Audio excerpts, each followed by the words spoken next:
citizens here, if they know we have a plan, to take care of them in case of an emergency?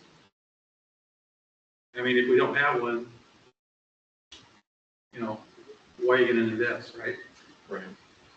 So I think it's a good idea.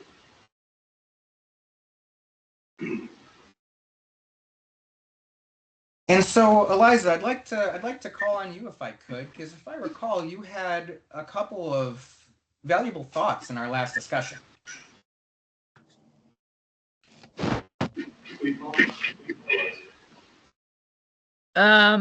I don't remember what I said last time, but I do think that the disaster planning and preparedness is very important. My recollection is I think you were touching on that last time as well. That was what I was queuing in my mind there.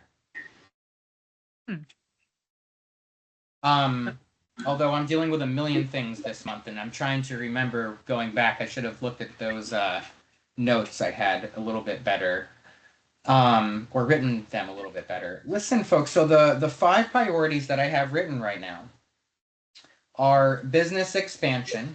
And if I recall, we connected that to workforce flexibility and the diversification of industries.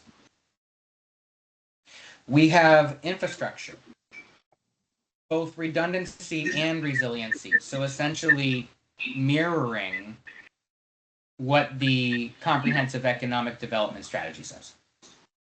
We had housing and either urban development or urban renewal. We touched on both of those words, but essentially we're talking about housing and the environment for the people who live here. And then destination event. I appreciate that because that's uniquely something that Monroe could really benefit from. And then the 5th one I see here that we just discussed is bringing back the idea of the pre-disaster planning that we discussed a little bit last time. So those 5 goals. Can I add something about maybe the housing planning too? Yeah. I think that it's really important for the community to have like green spaces and kind of natural areas or pathways and trees and benches and stuff where they can kind of relax and enjoy our natural area at the parks, or even like that's why I think like access across the river, a safe bridge and whatnot, and then little areas for walking and dog parks and stuff is also really important to go along with the housing developments. I know that this is Councilor Myers. I know at one time we talked about having a pathway from the park at what they call the Reservoir Heights Park, and a pathway connects to different parks, different areas through town. But I don't know where that's gone to. And that's great because that actually touches exactly on what I think Eliza was just contributing there. I like that, Councilor Myers. A little bit of connectivity, pathways, right-of-ways and things like that. Yeah, we talked about that. I know with our former city administrator, we had one point we had gotten a grant to pave the railroad right-of-way so it would be more walkable and safe for kids. Part of the Safe Routes to School piece. Yeah. Talked about that. We've also talked about having what do I want to call it? Places for folks to stop and are the historical markers and things in town, and having like a walkable tour with the markers and everything. What were we talking about? Like a arboretum type of? Yeah, some type of kiosk or something. Kiosk, yeah. We talked about that too. We did, yes. And that touches nicely also on that green spaces connectivity, because that could integrate into those paths and nodes that people would be traveling along and stopping at. We had an information kiosk out by the Welcome Monroe sign on the north end of town. I think that was, with a bench, wood covering, that type of stuff. Right. We could work with the Monroe Historical Association to get placards to put up. Yeah, we've talked about doing that. We've talked about using the doctor's house Yeah, the doctor's office. and making that a kiosk of sorts. So, yeah, we've talked about all kinds of interesting things. And that's what's helpful now is starting at this high level view with recommendations that will next go to city council to become the official economic development priorities of the city. What that means is once the council sends that back to this committee, we can begin to attach specific projects and ideas and get more into detail on each of those, touching on these ideas y'all are talking about right now, a lot of which clearly have been in the works or in discussion for a long time. I think that'd be great. Yeah, we've talked about a lot of this stuff for quite some time. It would be great to finally have some goals around it and move forward with it. And if it's okay, Stan, I recall last time you had a comment on business expansion. And I think you were connecting it to the diversification of industries. And we talked a little bit about the types of industries that we would want to see in the city, the types of industries that we might not want to see. And even we had a great discussion about food production actually being a potentially positive industrial use potentially. Did you want to comment on that? I know that was something you were passionate about last time. I think it goes hand in hand with business development. So, if you want to, my experience, if you want to attract business, you have to have a pitch deck that talks about what you do want, and then there's the question of what's right for Monroe. That's where that comment comes from. If I'm sitting here listening again to this,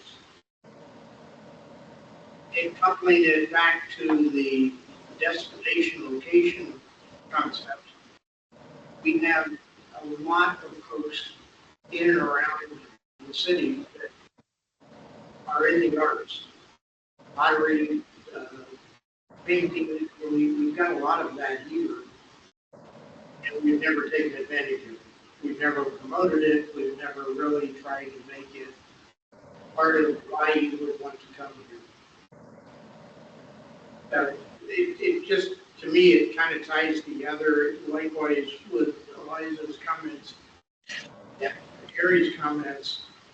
One of the things that I continue to come back to, I cannot walk from my house to the city safely. And I'm right at a mile from the city hall to my house. My doctor tells me I should do that 3 times a day. But I can't. So again, it comes back to the walkways, the benches, a number of those things all tie into it. Thank you. So I'll repeat them again just really quickly because I'm curious if we want to lock those down or if we want to consider moving one out for another option. We have business expansion, and what I'm hearing kind of touches on being the right size and the right feel for Monroe. We touched on infrastructure, and I don't think anybody's questioned that one because that's probably our biggest focus at the moment, the most expensive one for sure. There's housing and urban development, and that's really sort of developed into a discussion about housing and how people get around places and enjoy the city. Green spaces, multimodal connectivity, and places to stop. There was a destination event, which certainly gives us an opportunity to create an identity for the city. And then pre-disaster planning, pulling that directly out of the comprehensive economic development strategy. What do we think about that set of goals as a recommendation to council. Can you bullet those one more time? Sure, yeah. Business expansion, infrastructure, housing and urban development, destination event, and pre-disaster planning. And I'd like to posit that infrastructure is probably going to be the number one. At least starting it before the others can actually happen.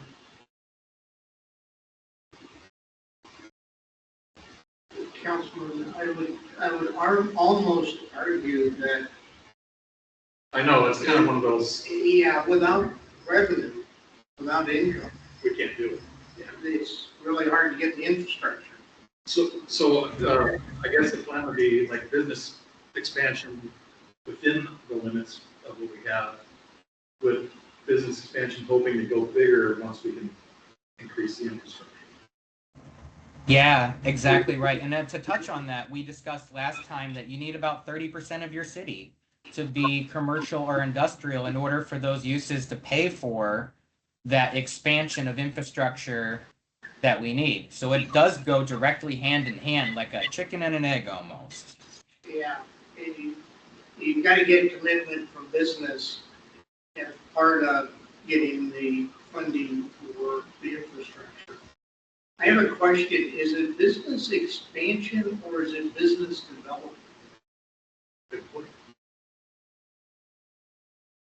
I think you make a great point, because expansion implies that we have a robust business community, and I'm not saying that we don't, but business development certainly does touch more on what we're trying to do, which is attract businesses. Right, and I could certainly go tomorrow for lunch and talk to Todd about expanding his business, but I don't think that would do us any good. Agreed. I think it's business development, and that brings a whole litany of things that need to be at least addressed, from Yeah, space, the planning commission, and where would business go? And is it activity business or is it infrastructure business? Is it food? Is it restaurants? Is it more alcohol? Or is it real industry? and Or is it all retail? a lot of, like you said, a lot of arts and crafts. The arts and crafts from 2 points of view.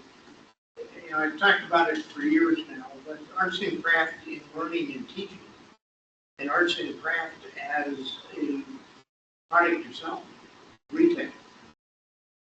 And the community's small enough at this point to develop that in a positive way. You know, at one time, we had a business opportunity to rent out the kitchen here for people to make a product. And then we got in a fight with other renters, which kind of killed that project. Yeah, one of the meetings, I remember talking about the kitchen and renting it out, making it certified kitchen, Commercial kitchen. commercial kitchen, and then we got one on the other end of town, Heritage Hall. Heritage Hall, which I think is or could be a similar place. And those can both be marketed as an opportunity for entrepreneurs that want to make new products. And you can't do that at home and sell it. Right, that's true. You need that certified kitchen. So those things come to mind. Well, I was looking at something like low-hanging fruit, because we have the equipment. Right. already. It's here. It's ready to go. Yes, it's here and we could start marketing it tomorrow. Right. I mean, I don't know what the restrictions would be on that, but it's not something we have to go spend a ton of money to develop. It's already here. And we might have to pay for certification or something and get it inspected or something. Yeah, those aren't big deals. It does bring to my mind, and this is a bad habit I have, but going to the owners of the old Wilbur Ellis place and talking about developing that into, finding a way to develop it into a number of retail stores. I thought they were gonna do that already. I'm not sure what they're doing. Well, right now, they're planning, well, they're wanting to subdivide, correct, TJ, and sell it. So They're working on two pieces. They actually had a previously approved site development plan for a retail type of space, and then they also want to continue to move forward with that as well as their partition. So I am working with them in a delicate balance to make sure that both of those pieces align. So they're doing both. So one half of that site is still a blank slate, but the other half ostensibly will become that that retail type site that Planning Commission approved.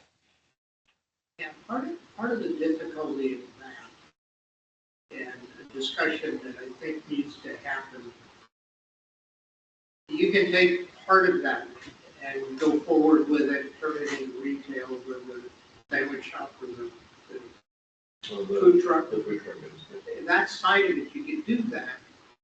But then you got all these diesel trucks right next door, which make it less desirable for financial aspects of getting that converted, and then less desirable for people to come. Here's the other aspect that I've been around chemicals a lot, Yes, and we're gonna have a hard time cleaning up, cleaning that up. yes. And the city apparently, I'll restate this. The wood I'm not actually sure. absorbs the chemicals. Well, you've got twofold. Yeah. You've got the building, which quite frankly has to come down. But yeah, that's what I'm saying. It'd have to come down. Yeah, and to put up a decent or a desirable retail environment. Like a mini mall type thing. Well, something unique that would draw people. I have in my mind some ideas, Right. Places I visited in the past. But you've also got the chemicals from the trucks all over the ground. So you've got that dual thing going on, and I'm not sure that the city today has any ordinances for what can be dropped on the ground from an environmental point of view. We're working through that with the applicant now, and as I said, that site development plan was approved in 2024, so they get to move forward with the building department and at the Benton County's office and determine what happens with the building and work with the city to implement the project that was approved. I don't know if they'll be keeping some of that particular building. I think that they might be doing that, but that is something that is already in play. That other half of the site, though, that's something that they, I believe, could potentially sell one day or develop themselves. So this committee, where we have the ability to influence those in some small way, is essentially by creating these goals. And they signpost for future developers what kinds of things the city is interested in seeing come to the city. And that can be a helpful discussion to start out, but I appreciate what you're saying. I don't know that we'll have the ability to really get into the details on that site, though, to be clear.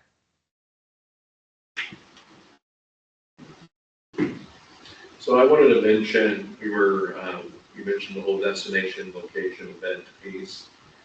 And, I mean, we're actually starting to go that direction a little bit. I mean, there is the Monroe Festival, but also this year, Eliza, I don't know if you were part of it or not. I think Torin created some of the marketing material for it. But the Backwoods Art Tour, they just had that. And Yeah. It sounds like it was very successful. Yeah, it was. And it included artists that came here into the city and then other locations outside as well. And it was a tour, and you could stop and you could see various artists along along this route, this tour that was created. So that's a good start in my opinion.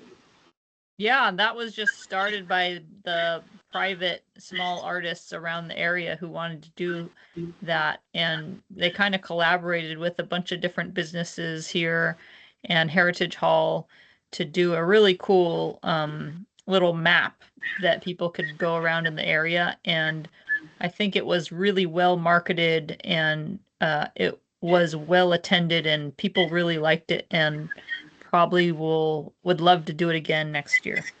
Well, and the other reason why I bring it up is they're having a planning meeting tonight for the next one. You know, Okay. Yeah. you know, the holiday festival they had up in the grade school seemed to pull a lot of people. It does. I bet you they're some of the same. Yeah, well, and also, Christmas in July, from what Misty Proston has told me, every year it gets bigger and bigger. Yeah. So I have a feeling we're already kind of, it's multiple events, but people are coming, Light Parade's another one too. It's huge. Yeah, and maybe the city can be some sort of like sponsor for them or just connect in some ways where the city is also visible and supportive of all these different fun She needs events. to be Santa. No, Mayor Sheets does not want to be Santa. He's knows someone that would love to be Santa though. Yeah. So it sounds like potentially business expansion is going to be updated to business development. That's what it sounds like. It sounds I think like, so. yeah, and infrastructure as well. Infrastructure. I'm just wondering, I have a question maybe for TJ. Like, of course, having like a nice retail space where the Wilbur Ellis would be great and having, you know, businesses there that people can shop and whatever, but how do we prevent things that we don't want, like what's happening now, like with the trucks and with, you know, JC is like auto parts store every other block and fast food everywhere. Yeah. Something to avoid that. Right. So you do have the ability to write into the land use code, and this is something that is being revisited, the land use code and the comprehensive plan. You have the ability to exclude certain purposes. There are cities in Oregon that completely forbid marijuana stores, for example. Now, one of the things you have to do is you have to justify why you're excluding that type of business. And that can become the piece that is sometimes most challenging, but not very difficult. You typically can't exclude businesses that you would expect to be part of the typical services that are in a city. Manufacturing is common if the infrastructure allows for it. That's one of those uses that cities often don't want to see. You're often seeing this now around data centers, right? Not that I'm saying that there's going to be a data center coming to Monroe. Obviously, we don't have anywhere near that infrastructure. But these are also one of those locally unwanted land uses, as they call them, or LULUs, that don't always get the kind of reception that the community and these types of committees want to see. At the end of the day, though, Eliza, I'll be honest with you, we have limited ability to restrict a business type if it is allowed by code and can't be excluded for one reason or another. That's the only discussion there. So what they're doing at Wilbur Ellis is currently an approved use for that industrial site and its current use itself. Yeah, so my question then is just how can we maybe incentivize other businesses that we would rather love to see than a bunch of big old trucks parked there? I love that question. So one of the things we can do is if we want to prioritize certain types of businesses within our economic development goals, we can then go out and look for grant dollars that become money we can pass through to businesses that meet one of those goals. So you see this very commonly in cities where we say we want to promote tourism. And so they will offer a tourism grant, for example. Yeah, that sounds good. TJ, what's the rules on taxation and then economic zone split forgive those taxes? Thinking business-wise, as kind of not counter, but another direction for having grants. Taking tax. Sure. I can appreciate that. One thing to note is we are allowed to do that, and it becomes much more impactful if you're a very large entity with a large portion of the taxable value to that business. Our taxes are $3 per thousand out of the $15 per thousand that the state caps a city at. So we have to share that $15 per thousand with the county, with the library, with the community college, with the school districts, fire department. And so we're a very, very, very small portion of it. So while it's perfectly allowed, it may not be nearly large enough to incentivize a business, but it's something we could talk about. Is that property tax or is that business tax? So those are property taxes. Currently, so business taxes are what we're getting business. We're getting property taxes from businesses essentially. There aren't any additional taxes that we've levied in addition to that. How, in Oregon, how common is it not to have a taxation on business? Good question. Actually, I'm not certain, but that's something that I could look into. Yeah, no, this unfortunately goes back to California, but as a business operating in California, I pay a portion of my gross revenue to the city of Fremont, and it was hefty. So it wasn't property tax. It was income tax. It was an income tax on business. Yep. And that is common in larger cities for sure. We see that in Oregon. I know for a fact you see that in places like Eugene, in Portland, but they also have the ability to manage the administrative burden of taxing those entities and enforcing that policy. So that's something we'd have to set up if we did have a taxation process. We'd have to have the staff and the time and the process to do that. Again, worth looking at. Absolutely worth looking at. It's a tax carrot right there. We don't have a business tax. Well, Right. that's the True. marketing ploy. I remember that back in the 80s. Yeah.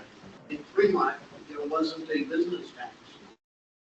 And the latter 80s, suddenly everybody, every small business, if you wanted to operate, you wanted to, and particularly if it hit the individuals working out of their homes, that type of thing, it hit them first. It was not significant at that time. But again, as larger businesses moved in, it got really hefty in California. Well, I think But a tax like that would hurt those smaller operators more anyway. it was in the $25, $35 a year. Oh, okay. So it wasn't Wasn't much. substantial. But it was money that could be put back into helping business. And that's what we did with it in Fremont for a number of years. It went back into helping the Kind of like an annual license of a cassette fee. Yeah, it was a set fee. Okay. But on the other side of that, which I know we don't have it, is a bus that could be marketed. Right. I mean, it's truly, a couple of manufacturers that I talked to 20 years ago, 15, it was one of the enticements. They looked at Monroe seriously because there was no taxation. Right. Other than the property tax, and they were gonna lease that anyway, so it didn't matter. Yeah.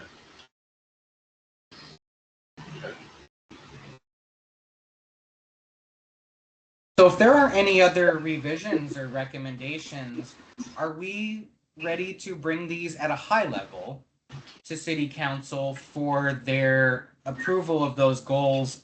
And then they'd be able to return them to us for more detail around what is going to go into those goals, like what we're talking about now. Are we ready for that point? I think just one thing, what Eliza was talking about earlier about green spaces, parks and stuff like that. Yeah, Do we want to combine that with housing? I mean, I know we have housing and urban development, but we've kind of spun business into business development now. So do we want to try and combine the green spaces and the housing well, I would think together, or? it would be part of urban development. Yes, that is exactly right. What Harry just said there, it would be part of urban development. So when we build out the detail of it, we would essentially state to the community that what we mean by urban development is green spaces, signage and wayfinding, as well as that multimodal bike, walking, skating, what have you, connectivity. No, otherwise, I'm good with the list, but I don't know about everybody else. Yeah, that sounds good to me. Number 5 item? That was the pre-disaster planning. Yeah, thank you. On 7, I'm hearing urban renewal, and I'm hearing urban development. Yeah, I appreciate that. Is it the same, or is it two different things? It's very different, actually, and I appreciate you bringing that up. Urban development speaks to building out our city and creating new spaces. Urban renewal has a very specific legal meaning, which means we fix what we already have. That's a separate process that the council is already taking on. We're actually entertaining an urban renewal district, which this committee discussed a little bit previously. So I would advocate for keeping it housing and urban development so as not to confuse grant funders or others about what our goal is here. Our goal is to expand. We're not asking them to support fixing our existing infrastructure or anything like that. We're adding new, basically. Yes, so urban development would be my recommendation. Stan, thanks for mentioning that. Yeah, our renewal plan, wasn't that like having all the same fascia and colors On Main Street. on Main Street? Yeah. Within 2 blocks. Something like that, we need to look at it. Yeah, I'm not sure you can do that with houses. Probably not. Okay. So, if I may ask, so we're talking about this economic development priorities, these 5 items as that have come from this comprehensive economic development strategy from 2015 to 2030. Is that right? That we're using this document as the basis for this economic development priorities?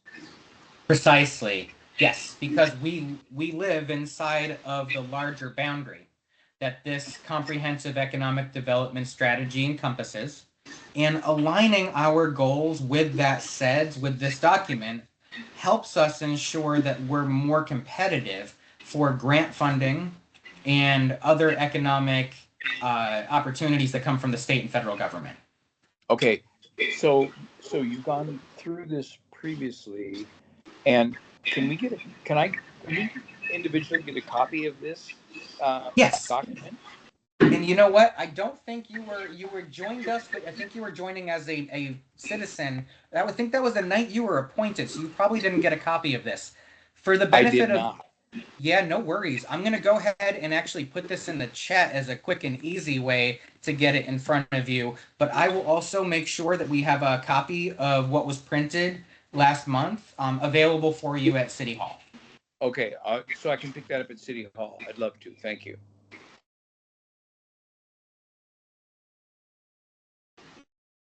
Excellent. I think we're good on the priorities now. Excellent. I'm making a note for myself so I don't forget because I've got a busy day tomorrow. There we go. Okay, so I will go back over to the agenda and I will put these priorities in front of City Council at an upcoming work session. All right. And so we are using the term business development rather than business expansion. Yes. Okay. And urban downtown development. Yeah. Correct. So we actually touched quite a bit on this piece, the infrastructure capacity and economic growth as part of our economic development priorities. Is there anything else that anybody wants to add to that, or would you like to move on to the topic of renewal? I mean, I've heard a lot about infrastructure, so, you know, You will be hearing more. I assume, I will be, and I'm sure Councilor Myers will be as well. And Councilor Williams, if she was here. So, I mean, I know probably the three of us are okay, but I don't know about the rest of the committee. Yeah, I'm good.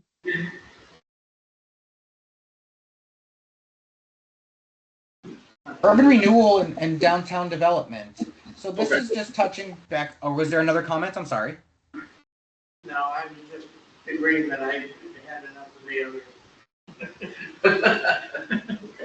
Okay. But so this is the piece I was differentiating between a few minutes ago due to Stan's great question. This is touching on an urban renewal district that the city would consider forming. Now, I went over a presentation with everybody in this committee about a month or two ago, probably longer than that now, actually. My recollection was that we were recommending to City Council, and City Council has actually already discussed this in their work sessions.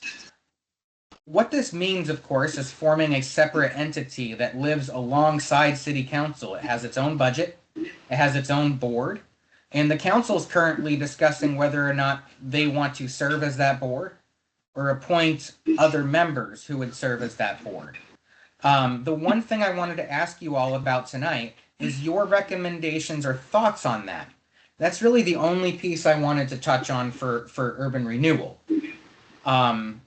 So the difference is the city council can be the one that looks at the projects we would fund and make decisions about them. Or we could appoint a committee that is made up of citizens, non-councilors. The benefits and the costs associated with that are somewhat clear. If you have the city council representing that role, it means that you have the most informed people about the city's goals involved in making decisions about capital improvement projects and renewal. So it is more depth within the decisions being made. If you have a committee of citizens, they won't have that depth, but they will broaden or widen your horizon about what kinds of projects should be included in that capital improvement list. We can't do both. And I think it would be helpful for this committee to provide some thoughts to council while they make that decision.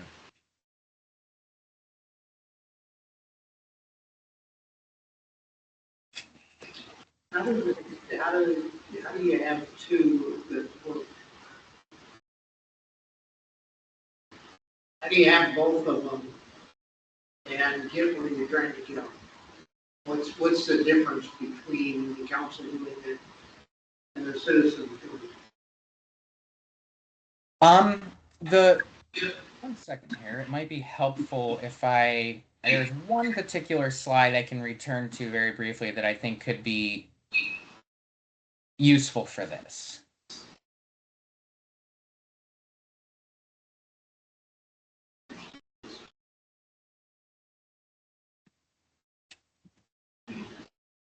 So again, the purpose of that urban renewal group is to make public improvements that make possible new private development. We talked about this before. If you rebuild a sidewalk, a developer will want to build housing. If you improve your infrastructure, a business might come in and use it. We'll move past some of the technical stuff. This is really the meat and potatoes of what we're talking about. The steps to create the Urban Renewal Agency. Option one is the council themselves acts as the board. And option 2 is the council appoints members to serve on the board. And again, like I said, if city council is the one serving, they know a lot more about the city's larger overarching goals. But members of the community can be selected in such a way where you get more expertise about things that maybe business owners or accountants or other experts have and bring to that committee. There's no wrong way, and the state allows either one. I think it might just depend on if you can find enough people out there to do it. That would be great, but since we're kind of have a small pool of people here, it might not be possible. You nailed it, Liza. That is the problem I've seen almost always with small communities that implement an urban renewal district is it's very challenging to keep it alive, but you're required to keep it alive because it is a legal entity. So having the council serve resolves that issue. Y'all gotta be there. Yeah. That's a good point. You've been voluntold. I have a question, probably off subject here, but the Riverside District renewal, is that part of our urban renewal plan? I'm looking at a plan that doesn't look like it's been updated since 2021. So that's more associated with our comprehensive plan and land use plan. This right here is different because what we're talking about is fixing areas that are blighted. So things that already exist in the city, but are hurting. Like we have a section of road that isn't paved. We have sidewalks that aren't walkable as much as they used to be. We want to fix those things. Okay.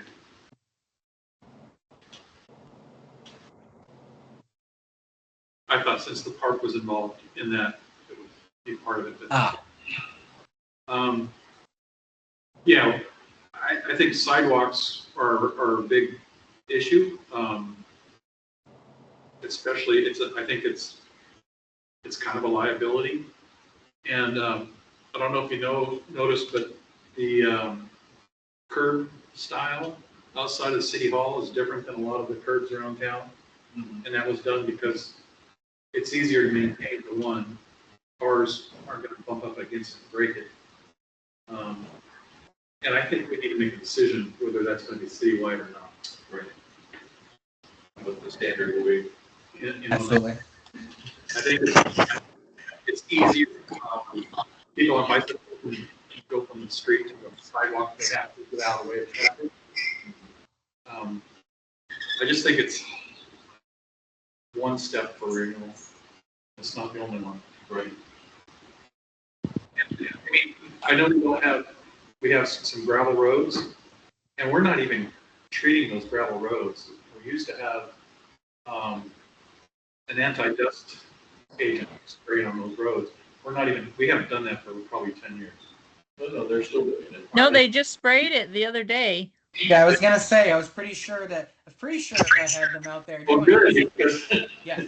the dust will be cut down. But it just doesn't seem like it's done everywhere though either. And that's a good point because paving those roads is a perfect use of urban renewal funds. You can say we have an existing road, but it's gravel. We want to make it paved for all the reasons you just mentioned, in fact. I think we looked at paving the railroad bed past the library, and it's going to be halfway to 7 figures. Oh, yeah. Yeah, it was a lot of money. And they can rip it up anytime they want to if they decide to bring that railroad back. Well, if you look, 6th Street right out in front of us has tracks underneath the pavement anyway. That's very. And, it's not uncommon to have railroads down the middle of the streets in Oregon. They're like that in Corrales, they're like that in Junction City, they're like that everywhere in Harrisburg. Absolutely. And they're not replacing the bridge that fed this line anyway. So Good point. we need to find out more about that. There's no way. Okay, that's a good point. We can talk about that when we get down to item number 10. Yeah, okay. Yeah, I was just gonna say, there's a farmer that has a brand new locomotive engine on his site, and he can't get rid of it. Yeah, they're gonna have to get a big flatbed. So I've heard a couple of really good reasons so far for the city council acting as the board. Is there anyone that wants to advocate for the members of the board being non-councilors, or are we more thinking about the reasons Eliza said that we might recommend council? Who's got thoughts one way or the other on that? Is there any problem having a mix? What's that? Is there any problem having a mix?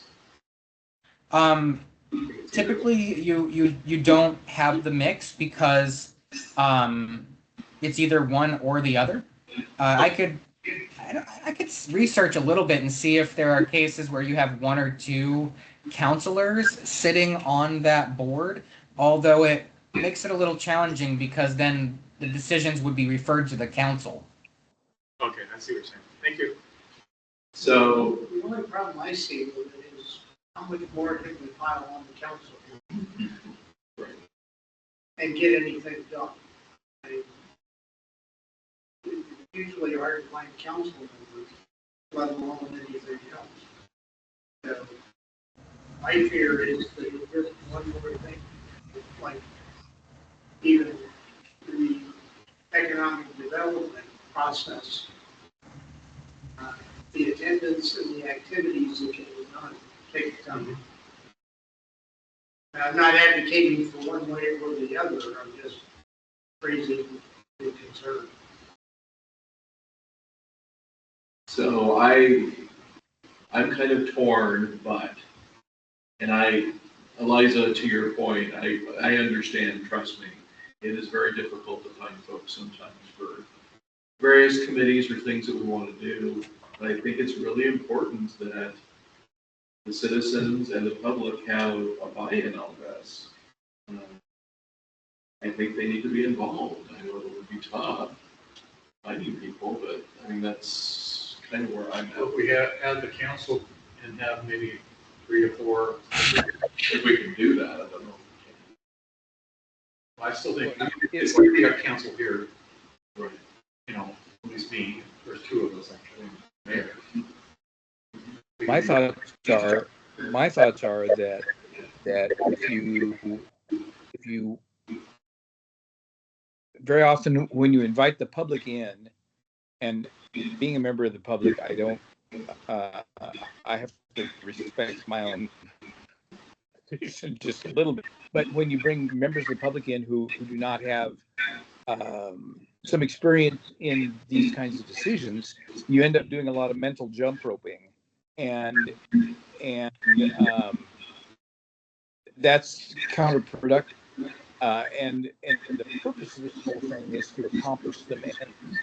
And so, with city council as being the primary folks on that board, it strikes me that although there is some self-interest because we're the ones who make the decisions, and so we're going to be the ones making the decisions. But as they say, it also it does lend itself to some sort of a decision, be that right or wrong. Whereas, as they say, if you just got a bunch of people in it, you may not make any progress even to come to a decision, even to come to a recommendation. So I just think that it's better to have the city council be those people. Very good point. No, that's a good point. I agree with you. I also see the flip side where I know the public will weigh in on the ways that they do, and they will complain that the city council is making decisions and it's not, Did they even talk to the public about it? That's the only thing that pops up. Wouldn't it be like we'd have open session anyway? We would, but you know how that goes. Yeah, I know. I see it. We have quite a crowd here. Right. Well, I mean, yeah, go ahead. I think there's a lot of people that like to complain or give their negative feedback, but very few of them will step up and actually help the situation. So if you can find and recruit a group of people, however many you need, I think that would be great who could be committed to this. If not, I think it just makes sense to go with the city council. Right. How Actually, many, I love the way that you said that because this leaves it up to council to decide. You have that trade-off to make. We truly love to have citizens, and I think that would be the ideal goal. Really would. But does council think it's feasible? Go ahead. oh, sorry, I was gonna say, how many do you need to have on the committee? The board membership and makeup is decided by the council. Typically, there's 3 to 5 people. Can we put requirements on membership? No,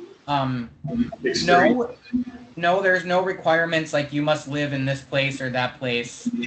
You do have to live within the city limits.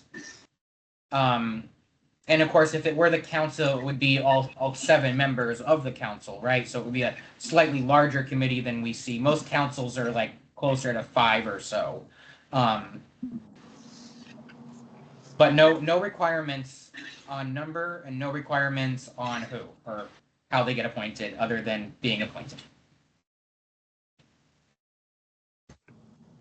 Why is this one restricted to city residents as opposed to zip code at large?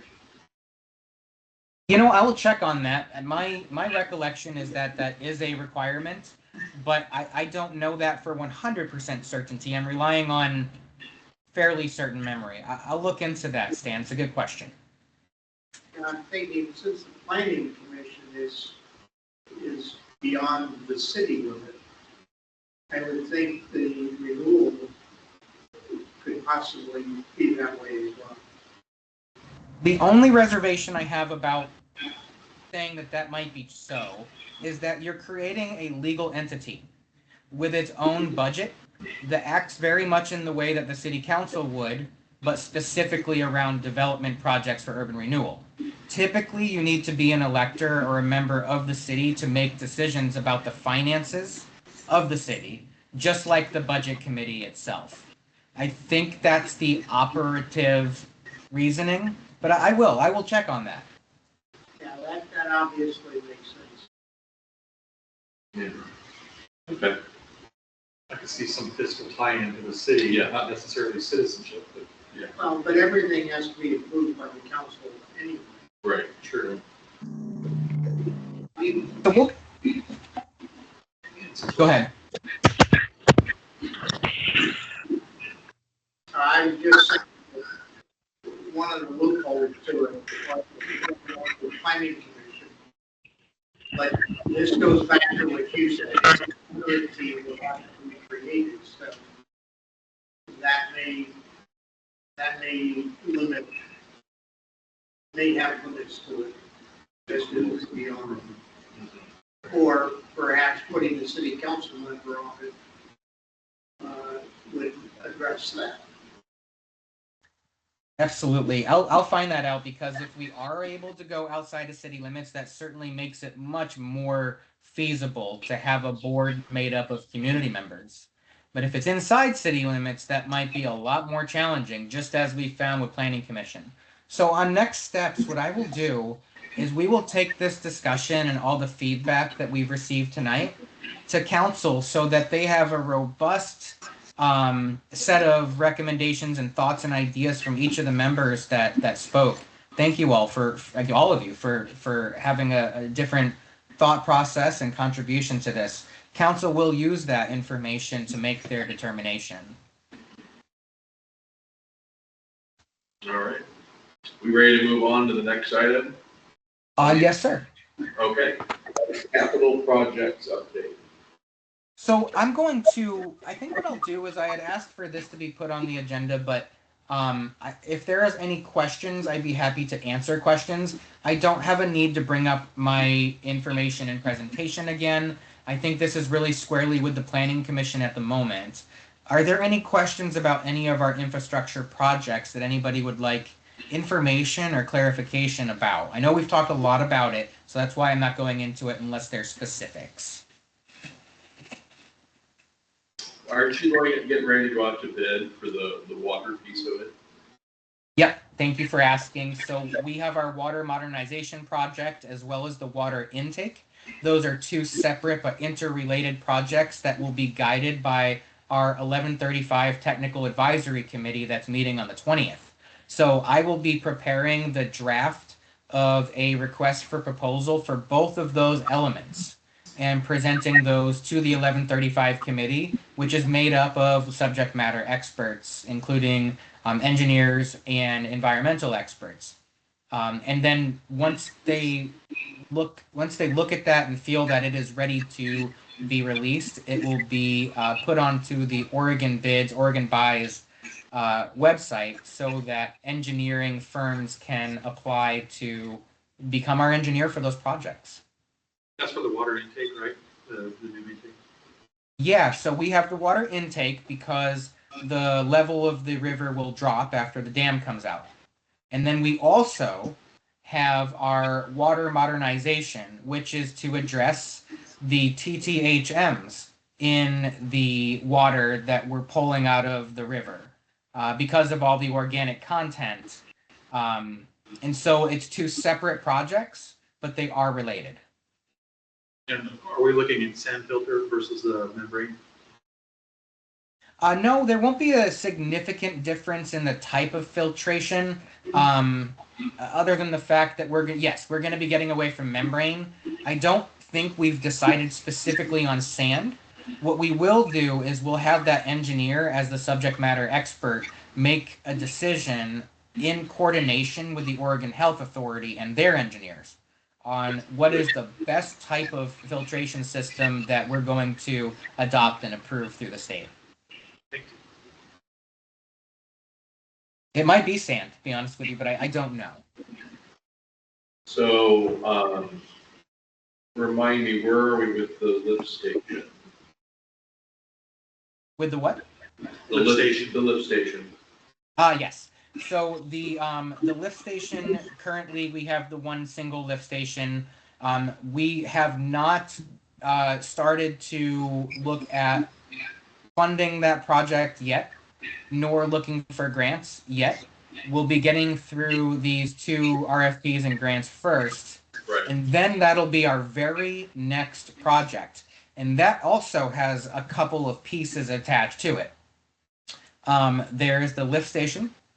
There's the line also that we want to put under the bridge for redundancy, and that bridge would also be a new piece, a new element that gets added after the dam would come out. So we need a couple of things. We definitely need a lift station, but those can be replaced fairly easier than the line itself. So if that line goes out, it is currently buried beneath the river. Which is why we're most concerned right now about getting redundancy for that line, and then backing up and getting a newer lift station, which we do also need. And we're looking at a maintenance bridge and or just a pipe bridge, or whatever they come up with. Yeah, it would be a pedestrian bridge, right? So part of our wayfinding, this would actually tie into our goal for urban development and wayfinding and green spaces. And what we're doing is we're taking advantage of that pedestrian bridge and tucking underneath it something nobody would ever see, but is a key element of our infrastructure. That's why I was thinking the Riverside was part of the urban renewal too. So, sorry. No, you're fine. Does anybody got a covered bridge they gotta get rid of? And worry covered It's long bridge? enough. Not a bad idea.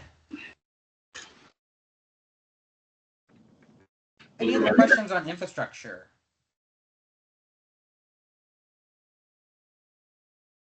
I don't have any more at the moment. And then Mhm. I had asked staff to put, was there another comment? No, No, we're good. Okay. I had asked staff to include the elements from the goals that we created last time we met. So that's why you're seeing this here. This was one of our goals, and we did talk about that earlier, just like the infrastructure piece. We don't need to revisit that unless you all want to. We touched on our small business support, business development. We talked about rather than expansion. And we also spent some time talking about what kinds of businesses we may or may not want to incentivize in the city, recognizing that we may not be able to exclude many of them for legal reasons. Are there any other thoughts on small business support and entrepreneurship that we wanted to touch on for this meeting? Well, just a quick comment. It's um, it's a complex stepwise process, which is it's hard to uncover exactly what the process is.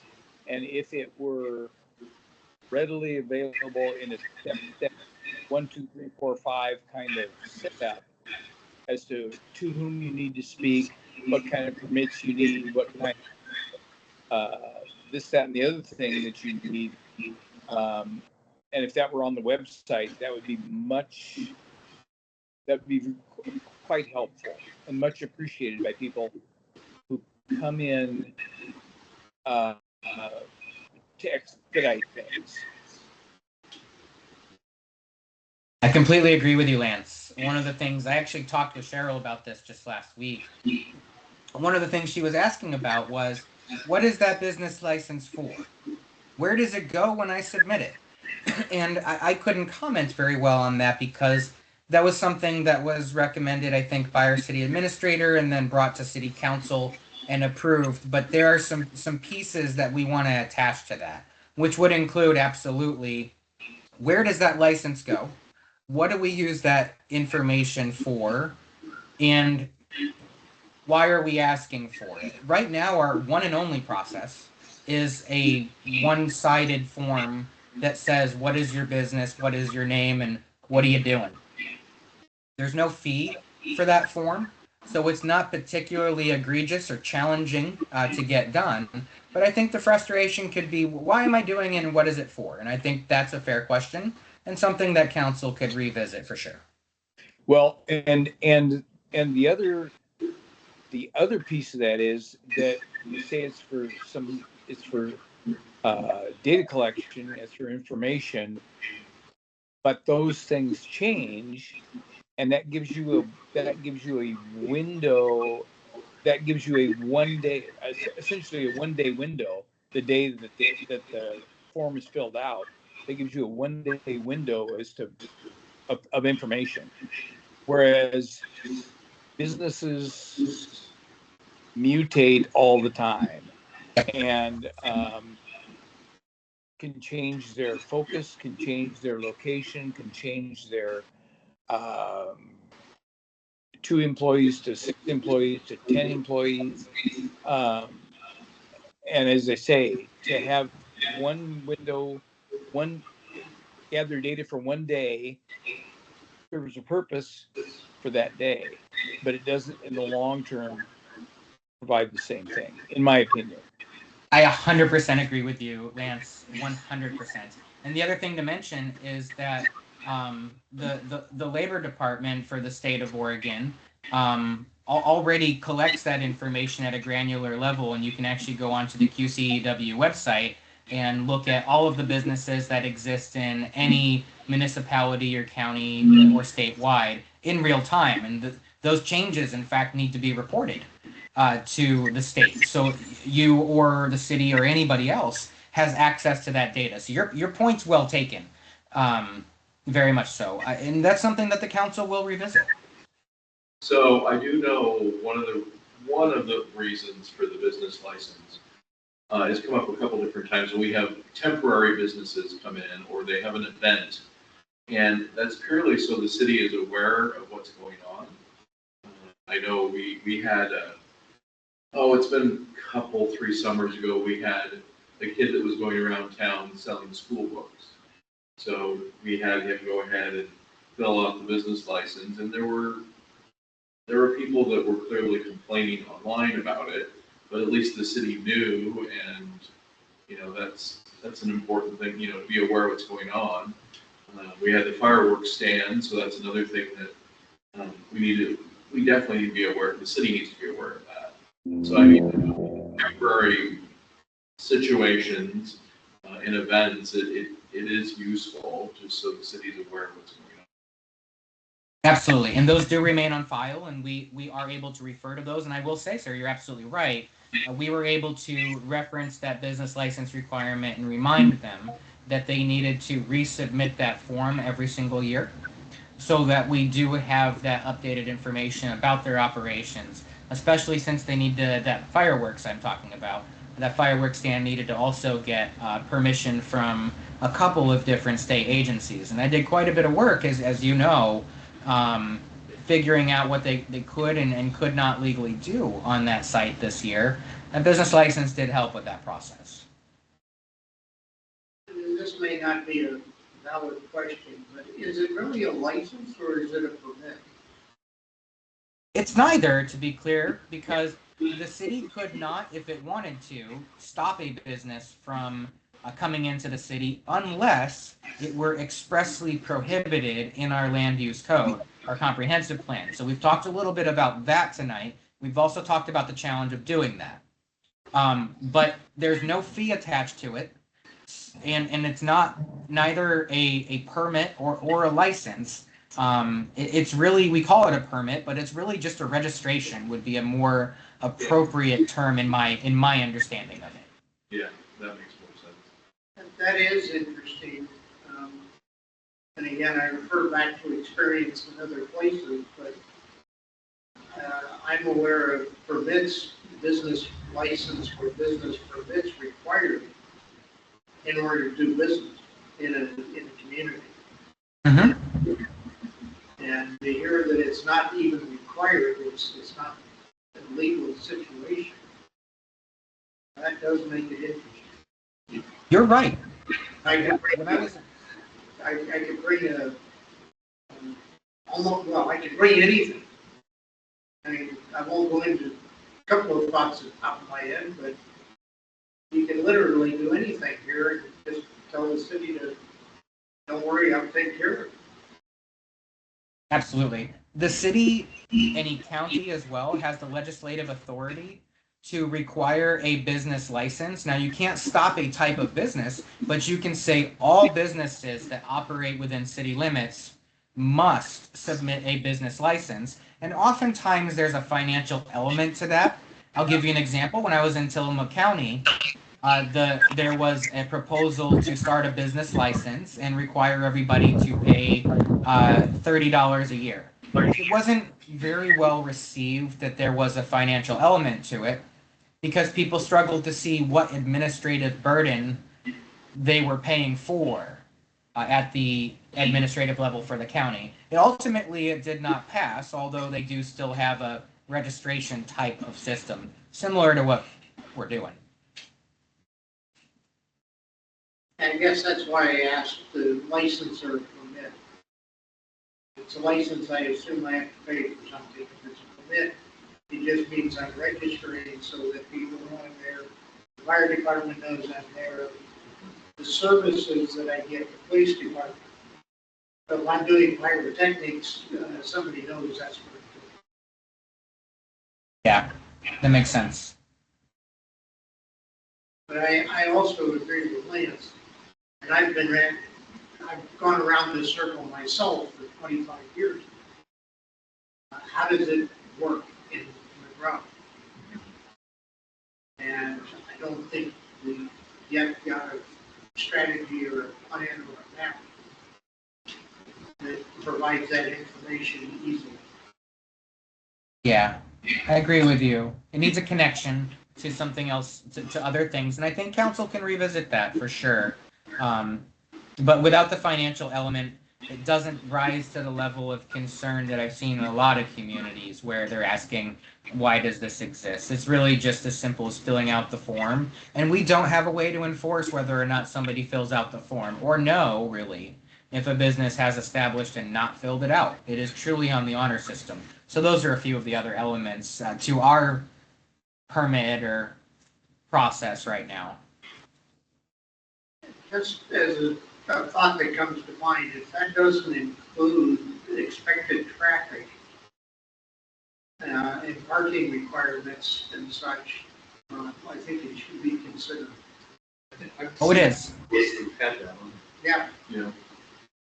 That happens through me and the planning commission. So anybody that wants to start a business, whether you're, there are people that, Lance, you're aware of this, if you want to convert a residence into a business, for example, in an area where it's totally allowed, that requires a permit. And we ask a lot of questions about things like traffic and parking.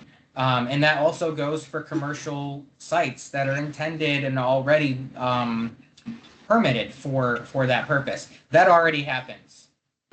Stan, I want you to feel comfortable knowing that this business license and those issues, those are separated. oh, okay. But I think part of my point is that, part of my point was in making that statement, that if someone were to walk into the city of Monroe and say, gosh, I'd like to start a business here, what steps do I need to take? That's never delineated anywhere. And I think that needs to be made into a process somehow, so that you could go to the website and you could say, oh, I'd like to start a business here. Here are the things I need to do. And go boom, boom, boom, boom, boom down the line. Okay, I've got all these things. I can go ahead and open my doors. And it's one step. It's fill out this one-sided form. That is our only step and only process for starting a business in Monroe. Everything else related to the land use code is already spelled out in painstaking detail in our land use code. And I guide applicants through that process if they're trying to build a physical space. A lot of businesses are consulting in nature or don't have a physical space, right? And so for all businesses to get a permit or to be operating in the city of Monroe, the only thing that's required is please fill out the half side of this form and submit it to us when you're done, and that's it.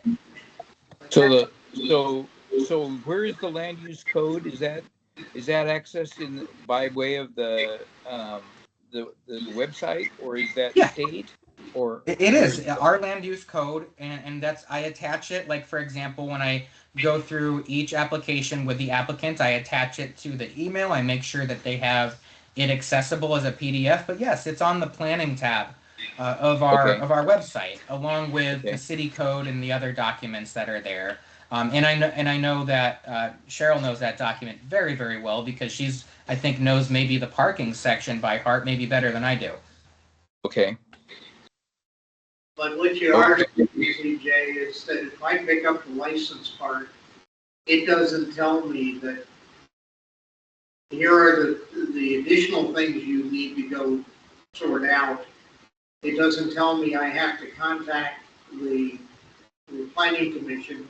It doesn't give me that next step. So I could easily fill out the license and assume that's all I need until somebody comes to grab my neck. Kind of the other way around. We never miss a business that's building a physical location, because by state law and federal law and county law and building code and land use code, you must go through all of those steps or face significant consequences. And those things don't get missed. You don't just pop up a brand new business with a bunch of traffic and parking and oops, nobody notices. Happens usually pretty fast. And you don't see people doing that because they're aware of those fines that come from the state and from the city and from the county. The business license is really just something that the city created to understand what businesses exist in the city. So you could have a situation where somebody gets all of their permits, but they never got their business license. And I'll be honest with you, I'm really not super concerned about that. I'd love to see them submit that license. It is a requirement of the city by ordinance, but they're not gonna create any health or safety or welfare issues if they don't fill out the business license.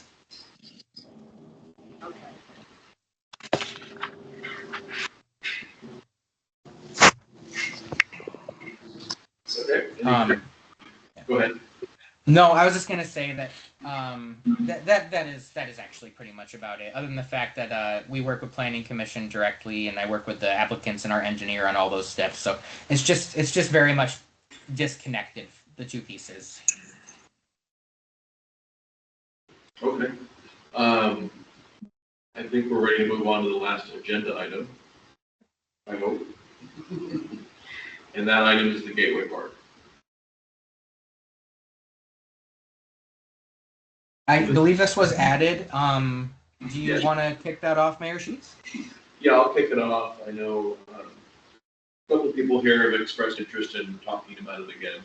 So the Gateway Park is just a name that we put on the property that the city is leasing from the county. That's between Ash Street on the south end, and I think it's Monroe Cemetery Road on the north end. And then it's tucked between Highway 99 and the old railroad right of way. And like I said, we talked about this been a couple of years ago now, I think. We talked about using that property, converting it into a park. And we had some ideas, including, parking for, to have events, to hold events there, an actual park there. Talked about also putting, I think we talked about the doctor's house, using that, putting on that property as a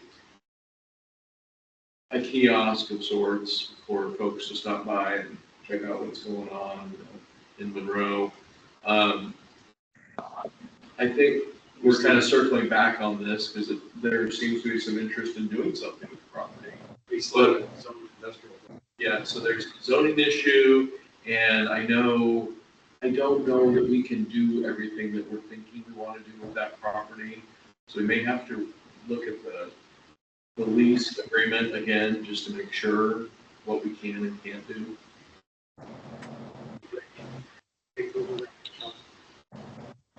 The lease agreement with whom? Benton County. Benton County, who owns the property. Okay. We have a 100-year lease on it. Okay. So, as an example, I know there's some trees on it. Some of them are alive, some aren't. It'd be nice to put at least a gravel parking lot. It'd actually be better if we pave it. But I don't know, again, if in that lease agreement with the county, if we can do that or not. I don't know what kind of limitations there are. So I wanted to bring it back and discuss it. I know that we discussed it a lot a couple years ago. And it seemed like a very interesting project to proceed with. And I think it would tie in very nicely to our economic priorities that we discussed already. And that's kind of where I'm at with it at this point. I'm capturing that now. I'm going to get a copy of that lease agreement and review it. Okay. It looks like Fir Oak and Mill Street actually have little instance into that property.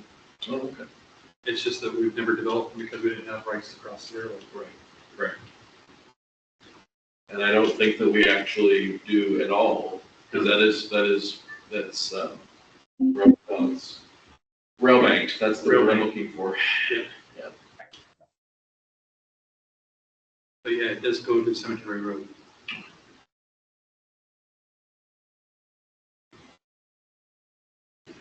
And I know, According to our map. right, and as a result of the city leasing it, the city does maintain it, so it does get mowed. We take care of it.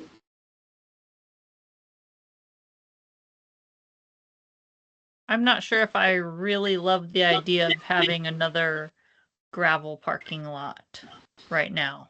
Right. No, I understand, but it's like our parking situation in Monroe is just, it's not great. We need something. I mean, we need something like on rare occasions, but it's not like it doesn't seem like it would be useful all the time. Events or big events at the high school typically overwhelm our parking. Oh, yeah, definitely. especially if it's with a neighboring town. The city park gets overwhelmed with sporting events very easily. Yeah, like you say, it's specific events, probably no more than 6 times a year, but Yeah, I mean, there's Monroe Festival, I know overwhelms everything in town. But I'm just throwing it out there because there may be a restriction with regard to the lease. Well, We may not be able to do it. I think part of the problem is, at one time, and I'm not sure if it's still true, the railroad considered a bypass, emergency bypass to Highway 99. That's interesting. Yeah, because the fire department was there was a wreck somewhere right along the school area there. The fire department was sending him right down the road. Oh, okay. Well, that's interesting. Okay. Mention now that since we're an economic development committee, there's something that I'd like to bring up that could be valuable and useful. So first off, a parking lot in that location could potentially lend itself to our discussion about having a destination event. Secondly, having a parking lot in that location includes the possibility of the city paving it and then having spaces for people to park, so that they are able to have a place to park, but also we can make money off of that. And I want to point out something really quickly right here. This red line right here, it's kind of hard to see, but it's right at the top of this map, and it actually aligns almost perfectly with this other red line on the UGB. What that is our power line. You're not sharing, sir. Oh, what was that? You're not sharing. Oh, you can't see that? No. I can see it. Those of us in the room can't see it. Is it the zoning map or something?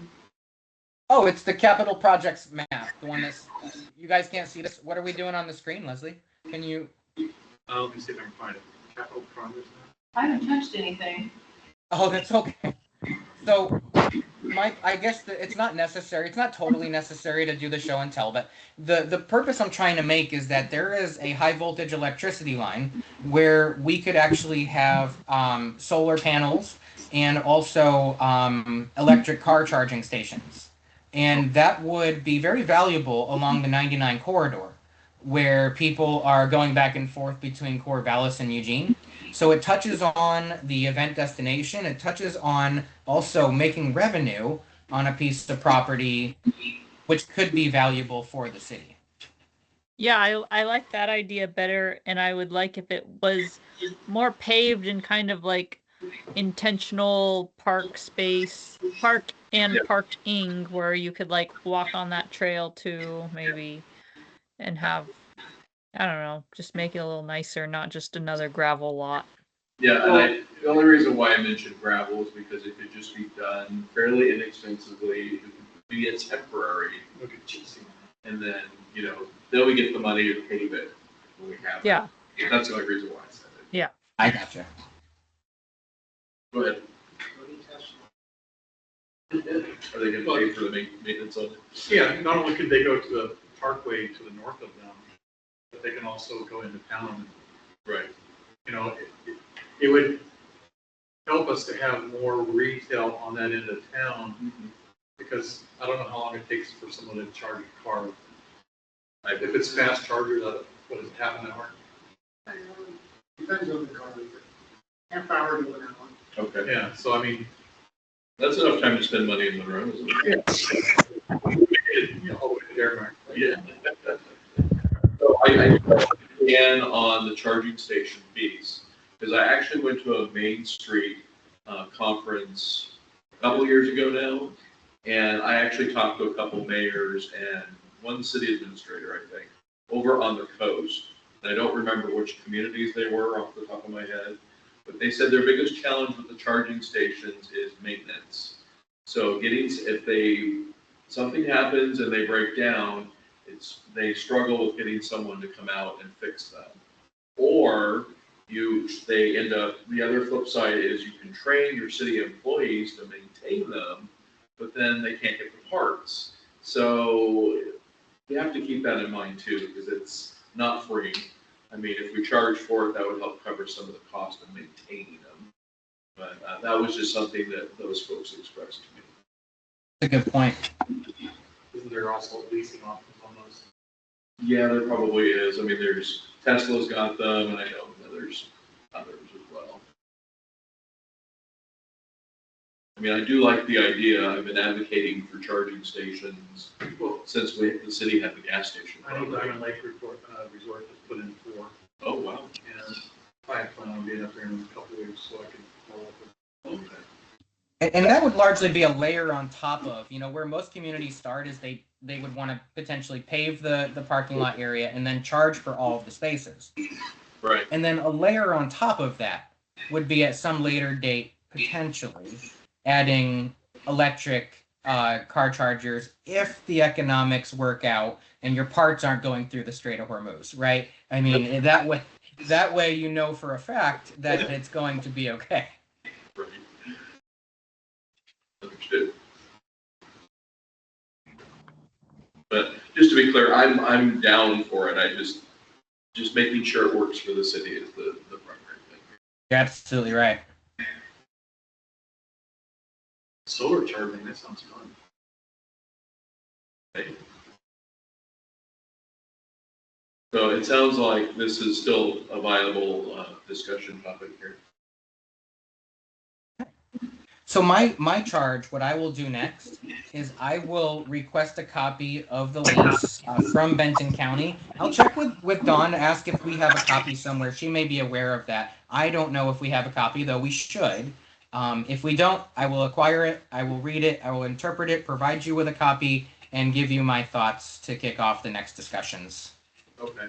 I was gonna say, I did sign it, and I had to sign my firstborn away to do it, but getting it signed, there should be an electronic copy of it. I know quite a few people do use the railroad bed right now for walking and bicycling. Oh, absolutely. And if we pave it, I can imagine that going up quite a bit. And if, how we're standing is, if we had some kind of crossing Protective one, yeah. to bring it over, Yeah. then it'd be a lot safer. Yeah. I've actually got it right here on OneDrive. It does exist. And you can't cross, you can't easily get to it. You have to walk all the way down. School is.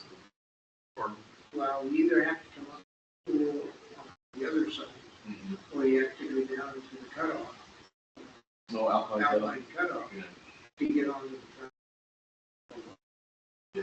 And oh, because it's there's a just- ditch in there. And There's a ditch in there, and there's plenty of weeds and dead apples.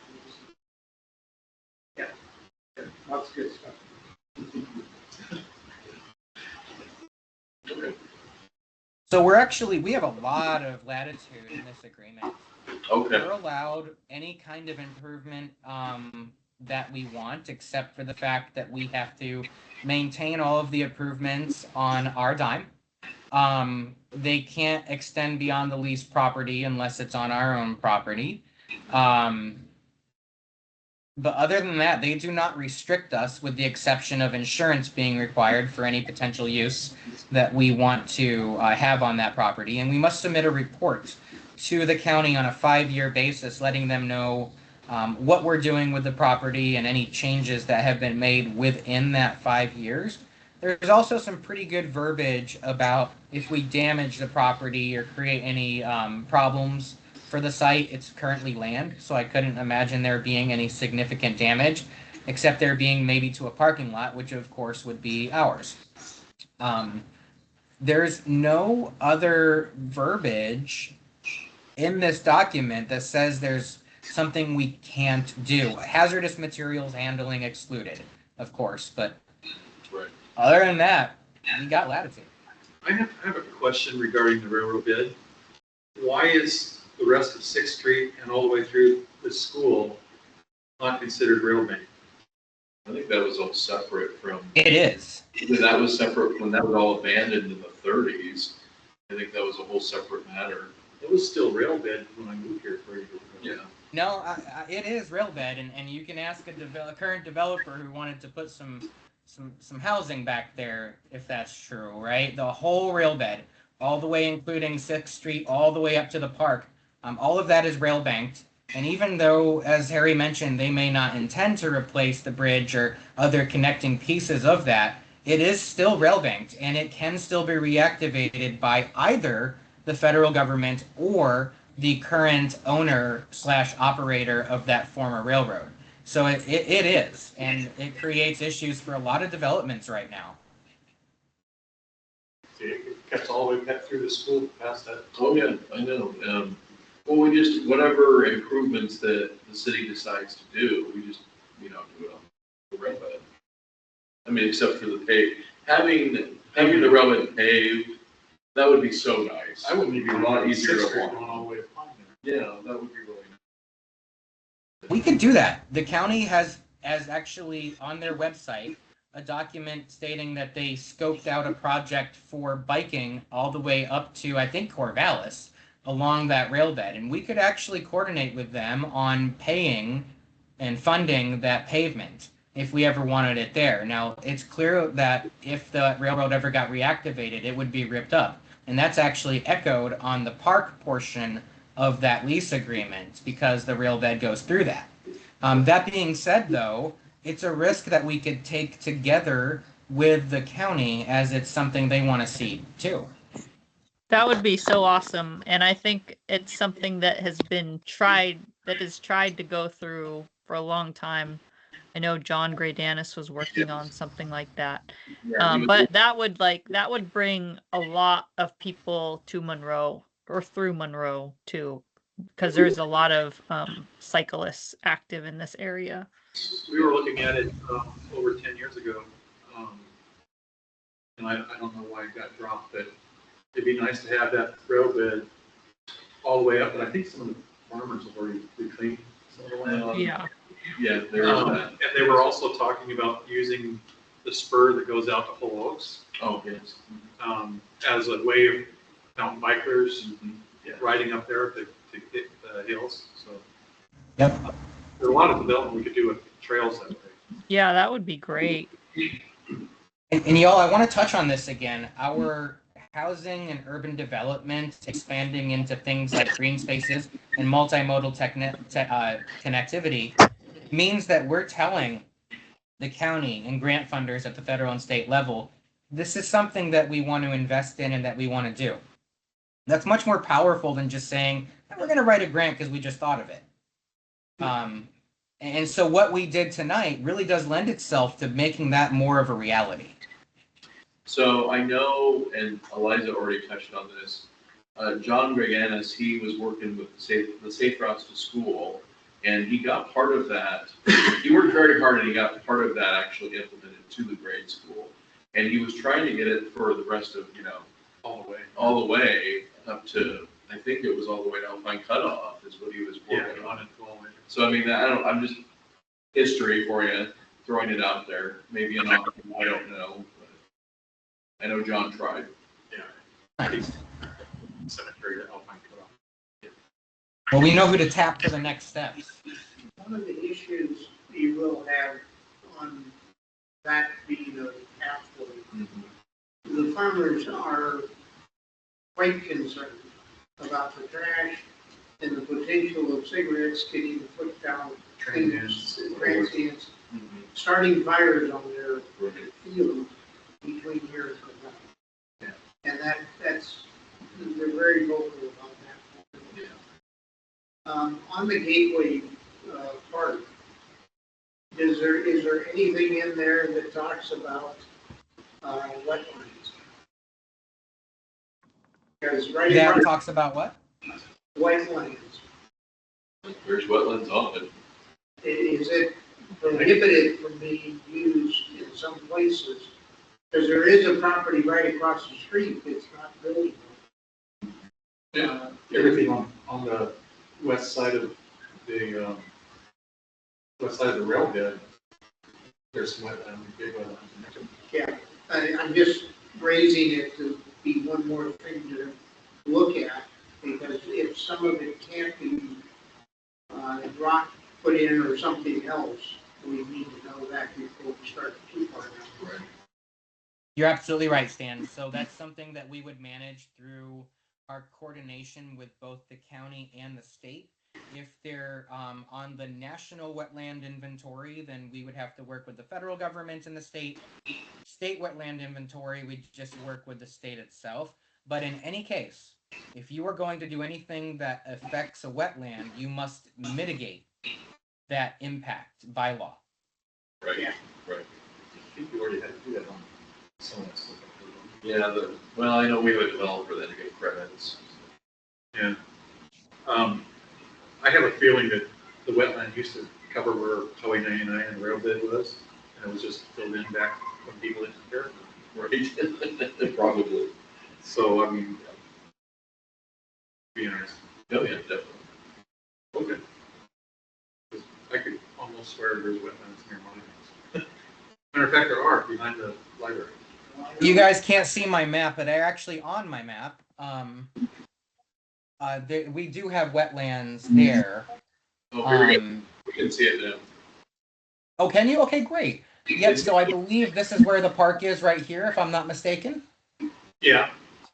Yep, so these two spots right here are going to be your national wetland inventory.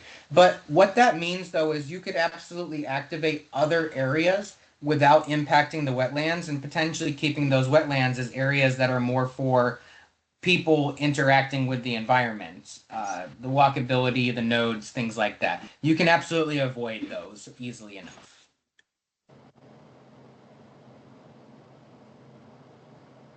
All right. So what are the next steps you would like me, is there anything you'd like me to return? Probably read this lease in a little bit more detail and return to this discussion next month might be a good next step. Oh, yeah, definitely. Okay. Anything else? I'm glad we finally got together. I know, it's been a while, yes. Been a busy last few months.